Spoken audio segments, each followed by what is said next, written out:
आज आप सुरक्षित घर पर बैठे हैं, लेकिन पर्दे के पीछे कुछ लोग दिन रात काम कर रहे होते हैं। उनके नाम, चेहरे और कहानियां कभी सामने नहीं आती, फिर भी उनकी वजह से लाखों करोड़ भारतीय सुरक्षित सो पाते हैं। हम बात कर रहे हैं रॉ की, भारत की सबसे रहस्यमय और शक्तिशाली विदेशी खुफिया एजेंसी की। आज के इस वीडियो में हम रॉ की पूरी दुनिया में जाएंगे, तो वीडियो अंत तक जरूर देखना, क्योंकि आखिर में एक ऐसा ऑपरेशन है जो आपको हैरान कर देगा। साल 1962, भारत और चीन का युद्ध।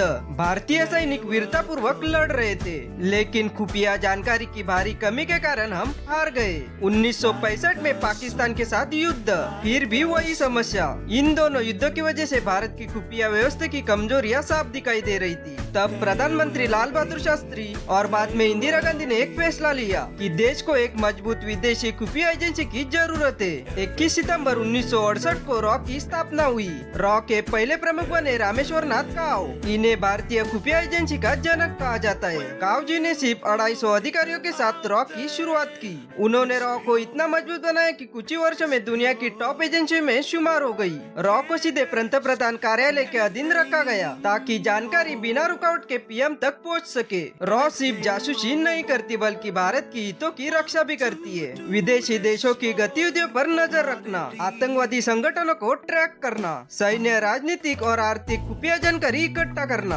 भारत विरोधी साजिशों को पहले ही नाकाम कर देना, गुप्त ऑपरेशन के जरिए राष्ट्रीय सुरक्षा सुनिश्चित करना। रॉ के एजेंट दुनिया के कोने कोने में फैले रहते, पाकिस्तान, चीन, मध्य पूर्व, यूरोप और अमेरिका। वे राजनीतिक, व्यापारी, पत्रकार या सामान्य व्यक्ति के रूप में काम करते हैं। उनकी असली पहचान इतनी गुप्त होती है कि परिवार को भी पता नहीं चलता। रॉ में कोई भी सीधा भर्ती नहीं होता। ज्यादातर अधिकारी IPS, army, navy, air force, IFS यहाँ से चुने जाते हैं। चयन के बाद उन्हें गुप्त और बेहद कठिन परीक्षण देना होता है। रॉ की अब तक की सबसे बड़ी और शानदार सफलता रही 1971 में पूर्वी पाकिस्तान में पाकिस्तानी सेना बांग्लादेशियों का नरसंहार कर रही थी। रॉ ने बहुत पहले ही इस स्थिति का आकलन किया। रॉ के एजेंट पूर्व पाकिस्तान में नेटवर्क चला रहे थे। इंदिरा गांधी को हर छोटी मोटी जानकारी मिलती रही। नतीजा सिर्फ 13 दिन में पाकिस्तान की सेना ने आत्मसमर्पण कर दिया और बांग्लादेश एक स्वतंत्र देश बन गया। ये ऑपरेशन रॉ की शानदार प्लानिंग का उदाहरण था। साल 1988 में हिंद महासागर में मालदीव में तख्ता पलट की कोशिश हुई। विद्रोही राष्ट्रपति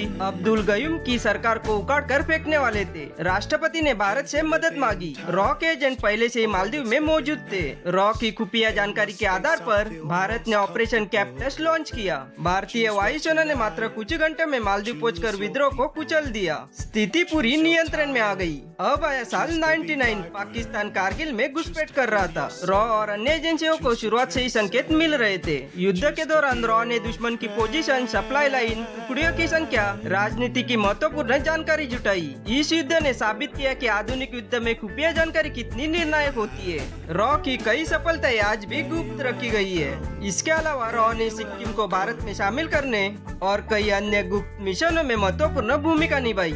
सच्ची वीरता यही है कि नाम छिपे रहना और देश सुरक्षित रहना। रॉ भारत की सबसे रहस्यमय संस्था है। इसके कई ऑपरेशन आज भी गुप्त रखे गए हैं। अगर आपको ये वीडियो पसंद आया हो तो लाइक एंड चैनल को सब्सक्राइब जरूर करें।